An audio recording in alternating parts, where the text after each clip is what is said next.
Forgotten username recovery failed on TrueLayer Fix. If your forgotten username recovery keeps failing on TrueLayer, don't worry, you're definitely not the only one. Most people get this wrong, but here's why. TrueLayer isn't a bank or a financial app.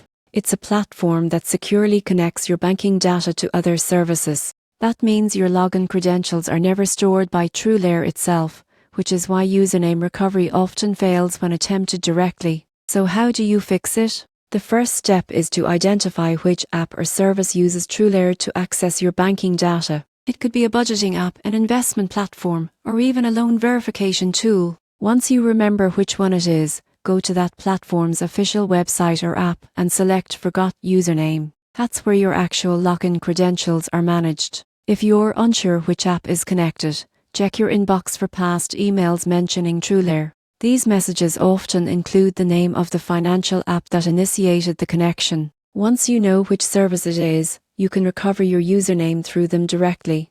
Another common cause of recovery failure is trying to use an old or incorrect email address. Make sure you're using the same contact information you used when you first linked your bank to TrueLayer. If your details have changed, you need to update them with your financial provider first. If all else fails, reach out to TrueLayer's support team.